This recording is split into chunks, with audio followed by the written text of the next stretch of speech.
আমরা যদি আল্লাহ রাসূল সাল্লাল্লাহু আলাইহি ওয়াসাল্লামের সিরা পড়ি, রাসূল সাল্লাল্লাহু আলাইহি সিরার মধ্যে আমাদের সব কিছুই আছে।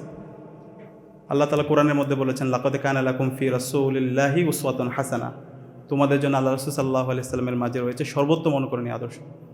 আমাদের ব্যক্তিগত জীবন, সমাজ জীবন, রাষ্ট্রীয় জীবন, সব জীবন, প্রত্যেকটা কথা আল্লাহ রাসূল সাল্লামের জীবনীর মধ্যে আমরা খুঁজে পাই।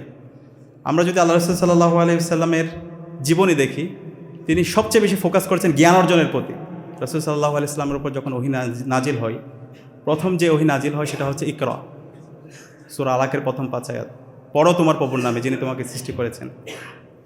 এবং আমরা দেখতে পাই ইসলামের ইতিহাসে যে প্রথম যুদ্ধ, বদরের যুদ্ধ, সেই বদরের যুদ্ধে যে বন্দীদেরকে রাখা হয়েছিল, বন্দীদেরকে যখন মুক্তি দেওয়া হয়, যারা মুসলমানদেরকে, যে সমস্ত বন্দীরা শিক্ষা দিচ্ছিল তাদেরকে সবার আগে মুক্তি দেওয়া হয়। এবং আমরা যে দোয়া পড়ি, আল্লাহ রাসূল ইসলাম আমাদেরকে যে দোয়া শিখিয়েছেন, সে দোয়ার মধ্যে আমরা যদি একটি দোয়া সবসময় পড়ি, আল্লাহুম্মা ইন্নী আসআলুকা ইলমান নাফিয়া ওয়া রিজকান তাইয়্যিবা ওয়া আমালান মুতাকাব্বালা, আমাদেরকে এমন দোয়া শিখিয়ে গেছেন যে এলমটা মানুষের উপকারের কারণ হয়। তো আমরা যারা বিশ্ববিদ্যালয়ের শিক্ষার্থী আছে, এখান থেকে আমাদের অনেক বড় শিক্ষা আছে। আমরা যে পড়াশোনা করছি, আমরা যে ঢাকা বিশ্ববিদ্যালয়ে পড়াশোনা করছি, আল্লাহ তাআলা আমাদেরকে এত বড় একটা প্রতিষ্ঠানে পড়াশোনার সুযোগ করে দিয়েছে।